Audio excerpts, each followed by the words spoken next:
กองประชุมใหญ่ผู้แทนสาวหนุ่มกระทรวงเทคโนโลยีและการสื่อสารกองประชุมใหญ่ผู้แทนสาวหนุ่มกระทรวงเทคโนโลยีและการสื่อสารครั้งที่ 3โดยภายใต้การเป็นประธานของสหายบ่อเวียงคำวงดาราเลขาคณะบริหารงานพรรครัฐมนตรีกระทรวงเทคโนโลยีและการสื่อสารสหายมอนไซลาวโมซงเลขาคณะ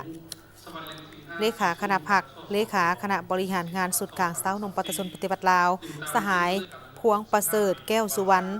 เลขาคณะบริหารงานสาวหนุ่มกระทรวงเทคโนโลยีและการสื่อสารกองประชุมได้รับฟังบทรายงานการเมืองและบทสำรวจการนำพารวมของคณะบริหารงานสาวหนุ่มกระทรวงเทคโนโลยีและการสื่อสารสมัยที่ 2ได้แสดงความเห็นในการจัดตั้งปฏิบัติเวียกงานของทางคณะบริหารงานสาวหนุ่มกระทรวงเทคโนโลยีและการสื่อสารระยะ5 ปีที่ผ่านมา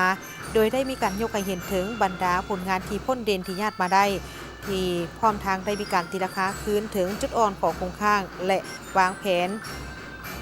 และทิศทางแผนการพร้อมทางคาดหมายสู่โซนในระยะ5 ปีต่อหน้ากองประชุมยังได้มีพิธีมอบใบยั่งยืนซีบุ๊กประจำปี 2023และทุงไซน้ำหนาซีบุ๊กเพื่อยั่งยืนถึงผลงานอันพ้นเด่นของคณะบริหารงานสาวหนุ่มกระทรวงเทคโนโลยีและการสื่อสารในสมัยที่ผ่านมาพร้อมกับด้านก็ได้มีพิธีมอบเหรียญกาทีละนึก65 ปีวันสร้างตั้งคณะสาวหนุ่มประชาชนปฏิบัติลาวให้แก่คณะนำของกระทรวงเทคโนโลยีและการสื่อสาร